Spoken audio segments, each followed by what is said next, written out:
সজনে ফুলের এই রেসিপিটি বাড়িতে একবার বানিয়ে দেখুন, গরম ভাতের সঙ্গে জমে যাবে। এক থালা ভাত শুধু এটা দিয়েই খেয়ে ফেলবেন। খেতে দুর্দান্ত হয়। আর এই উপকারী সজনে ফুলের যে কোনো রেসিপি বানাবেন, খেতে দেখবেন দারুণ লাগবে। সিজন চেঞ্জের সময় শরীরের ইমিউনিটি দ্বিগুণ বাড়াতে এবং হাম বসন্তের প্রকোপ থেকে রক্ষা পেতে অবশ্যই সজনে ফুল এইভাবে একবার রান্না করে খান। খেতে দারুণ হয়। উপকরণও ভীষণ কম লাগবে আর বানানো দেখবেন ভীষণ সহজ। রেসিপি দেখে আজই বানিয়ে ফেলুন। সজনে ফুল থাকতে থাকতে বানিয়ে ফেলুন, নাহলে কিন্তু ভীষণ আফসোস করবেন। প্রথমে আলু ও বেগুনগুলোকে এইরকম ছোটো ছোটো ডুমো ডুমো করে কেটে নিতে হবে। তারপরে মশলাটা রেডি করে নিচ্ছি।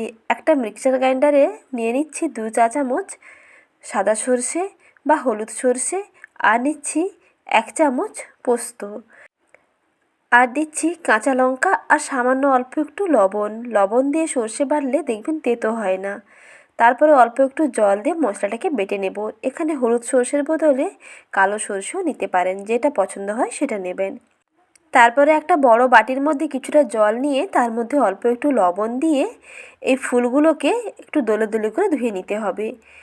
ফুলের মধ্যে যদি কিছু পোকা টোকা থাকে তাহলে সেটাও এই স্টেজে বেরিয়ে যাবে, এবং নুন দেওয়ার কারণে ফুলগুলো দেখবেন আগে থেকে অনেক নরম হয়ে যাবে।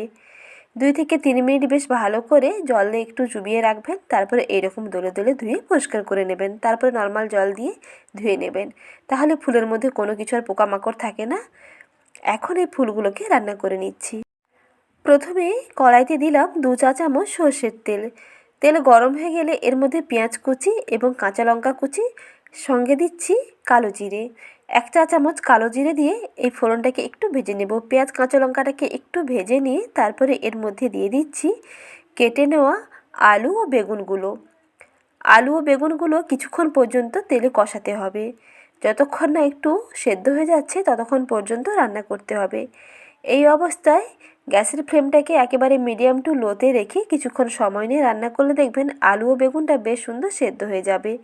এখন এর মধ্যে আমি লবণটা দিয়ে দিচ্ছি, অল্প একটু হলুদ গুঁড়ো এবং স্বাদ মতো লবণ দিয়ে কিছুক্ষণ পর্যন্ত কষিয়ে নিয়ে তারপরে একটা ঢাকনা দিয়ে ঢেকে দিতে হবে মিনিট 2-3 সময় নিয়ে।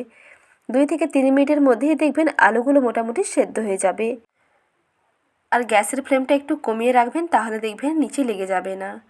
গ্যাসের ফ্লেমটা কিন্তু একেবারে হাইতে রাখবেন না। মিডিয়াম টু লো আঁচে রেখে কিছুক্ষণ পর্যন্ত রান্না করে নেবেন। দেখবেন এইরকম তেল ছেড়ে আসবে। আলুগুলো মোটামুটি সেদ্ধ হয়ে যাবে এবং এইরকম যখন তেল ছেড়ে আসবে ওপর থেকে দিয়ে দিতে হবে ধুয়ে নেওয়া সজনে ফুলগুলো। আর সজনে ফুলগুলো যেহেতু আগে থেকে নুন জলের মধ্যে ভালো করে চটকে চটকে এটাকে ধোয়া হয়েছে, তার জন্য ফুলগুলো বেশ সুন্দর নরম হয়ে গেছে। আর কিন্তু রান্না হতে বেশি সময় লাগবে না, শুধু আলু বেগুনটা সেদ্ধ হয়ে গেলেই হবে।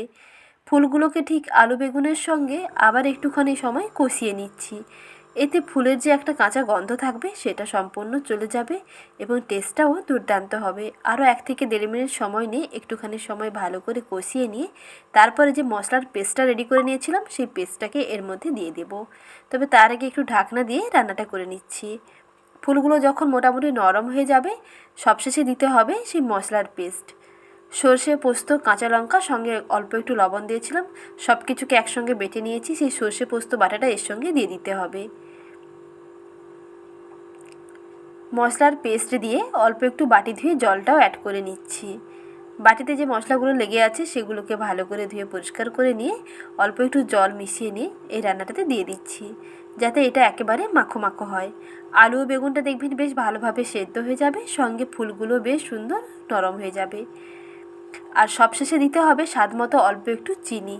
যে কোনো রান্নাতে অল্প একটু চিনি দিয়ে দেখবেন তার টেস্ট কিন্তু আরও বাড়বে। আর নুন ও চিনির ব্যালেন্সটা দুর্দান্ত হবে। তার জন্য সামান্য অল্প একটু চিনি এখানে অ্যাড করলাম, সঙ্গে দিয়ে দিচ্ছি ভাজা জিরের গুঁড়ো। অল্প একটু ভাজা জিরের গুঁড়ো দিয়ে ভালো করে মিশিয়ে নিলেই রেডি হয়ে যাবে সজনে ফুলের সর্ষে পোস্ত। আর রান্নাটা কিন্তু একেবারে এইরকম মাখো মাখো হবে, শুকনো শুকনো করে বানাতে হবে। সজনে ফুলের এইরকম চচ্চড়ি কিংবা সজনে ফুলের সর্ষে পোস্ত এইভাবে বানিয়ে দেখুন, সেরা হবে।